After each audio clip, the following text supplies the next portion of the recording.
নজর রাখবো পরবর্তী খবরের দিকে। আসানসোল সেন্ট ভিনসেন্ট স্কুলে সামার ক্যাম্প চলাকালীন সুইমিং পুলে সাঁতার কাটতে গিয়ে মৃত্যু হলো এক ছাত্রের। মৃত ছাত্রের নাম অদ্দিক হিলারিয়ান। সে ক্লাস 6 এর ছাত্র ছিল। ঠিক কিভাবে এই ঘটনা ঘটলো পুলিশ তা খতিয়ে দেখছে, তবে এই বিষয়ে স্কুল কর্তৃপক্ষ কোনো মন্তব্য করতে চাইছে না।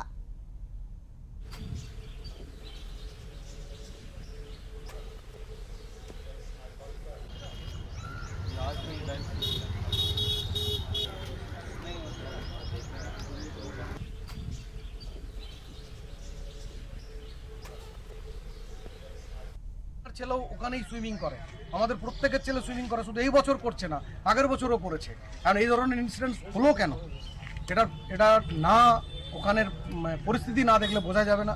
এটা খুবই দুঃখজনক ঘটনা। আমরা টোটাল ভিনসেন্ট পরিবার, প্রিন্সিপাল আমাদেরকে কখনোই পরিবারের বাইরে ভাবেননি। টিচাররা, প্রত্যেক টিচার আমাদেরকে পরিবারের সদস্যর মতন রেখেছে। এখন আমাদের পরিবারে যখন এত বড় একটা বিপদ এসেছে, এই বিপদটার পূর্ণাঙ্গ তদন্ত হোক এবং এই গাফিলতিটা কোনখানে এসেছে সেটা দেখা হোক। এবং আমি আশা করব এই ধরনের ঘটনা যেন না ঘটে। পরিবারের প্রতি, পরিবারের मायर प्रति हमारे समवेदना रही। पेरेंट्स लोग बाइक में ही करके लेके आ गया, फिर वहाँ उसको देख रहा था, जो डॉक्टर आया चेक किया जाके वहाँ भी रब कर रहे थे, उसके बाद बोला नहीं आने, तो मैं हॉस्पिटल ले गया। पापा तब तक आ गए थे क्योंकि उनका फ्रेंड को फ़ोन किए थे पहले। फादर को हम जानते हैं, फादर का फ्रेंड का नंबर था, हम फ्रेंड को फ़ोन किया संगी से, और मम्मी बाहर में ही बैठी। এই বিষয়ে আমরা কথা বলবো আমাদের প্রতিনিধি জয়ন্ত সাহার সাথে। জয়ন্ত, জানতে চাইবো ক্লাস 6 এর এক ছাত্র সাঁতার কাটতে গিয়ে সুইমিং পুলে তার মৃত্যু হলো, ঠিক কি কারণে মৃত্যু, কি জানতে পারছো?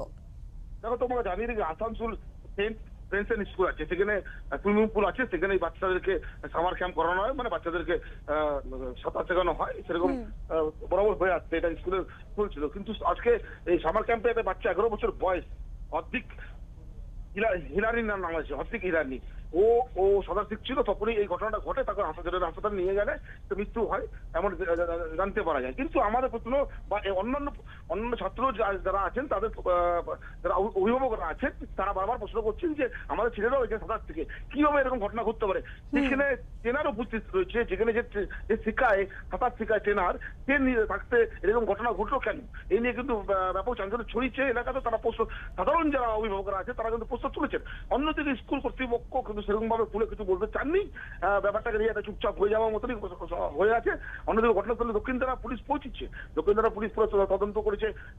সুইমিং পুল এলাকাতে ট্রেনারকে নিয়ে গেছে, কেন এইভাবে ঘটনাটা ঘটলো আপনারা থাকতে, সেই নিয়ে কিন্তু জিজ্ঞাসাবাদ চলছে। তথাপি এখন পরিস্থিতি সামাল দেওয়ার জন্য পুলিশ এসেছে।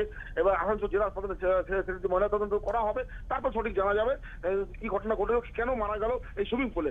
যেহেতু এই সুইমিং পুলে কিন্তু বরাবরই সব ছাত্রছাত্রীরা যারা যারা সুইমিং শিখে তাদেরকে শেখানো হয়, তাদের জন্য ট্রেনার রাখা হয়েছে, ট্রেনার থাকাকালীনও এই ঘটনা ঘটলো, এটা কিন্তু প্রশ্ন রয়েছে।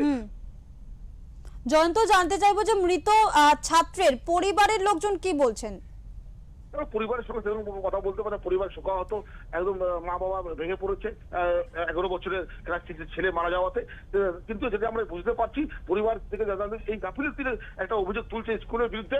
স্কুলের যে গাফিলতি আছে এমনটা কিন্তু পরিবার সদস্য কেন, সাধারণ যারা অন্যান্য অভিভাবকরা আছেন তারা কিন্তু বারবার বলছেন। ওই স্কুলের কর্তৃপক্ষ থেকে ঠিক কি জানা যাচ্ছে, কেন এরকম ধরনের ঘটনা ঘটলো? নিরাপত্তায় কি কোনো খামতি ছিল? দেখো সৌমিত, তোমরা প্রথমে জানেন যে স্কুল কর্তৃপক্ষ সেরকম ভাবে খুলে কিছু বলতে চাননি। আমরা প্রিন্সিপালের সঙ্গে কথা বলতে চাইছি, প্রিন্সিপাল বলছে সাধারণ দুর্ঘটনা ঘটেছে, সাঁতার শিখতে যে মৃত্যু হয়েছে বলে এড়িয়ে গেছেন ব্যাপারটাকে। কিন্তু কেন হলো, যেখানে স্কুল কর্তৃপক্ষ থেকে, স্কুল থেকে ট্রেনার রাখা হয়েছে, ট্রেনাররা ছোট ছোট বাচ্চাদেরকে সাঁতার শেখাচ্ছে, তাহলে এই ঘটনা হলো কেন, এটা কিন্তু প্রশ্ন রয়েছে। পুলিশ কিন্তু তদন্তে নেমেছে, পুলিশ তদন্ত করে দেখবে কেন কি মৃত্যুটা হলো, রহস্য কিনা অন্য কোনো ঘটনা কিনা, এটা কিন্তু পুলিশ খতিয়ে দেখবে, আমরা জানতে পারছি। সৌমি, ধন্যবাদ জয়ন্ত তোমায়। সুইমিং পুলে সাঁতার কাটতে গিয়ে মৃত্যু হলো এক ছাত্রের। ক্লাস 6 এ পড়ে ওই ছাত্র অদ্দিক হিলারি। সুইমিং পুলে সাঁতার কাটতে গিয়ে তার মৃত্যু হয়েছে, তবে ঠিক কি কারণে মৃত্যু তা এখনো সঠিকভাবে জানা যায়নি। ইতিমধ্যেই গোটা ঘটনার তদন্ত করছে পুলিশ।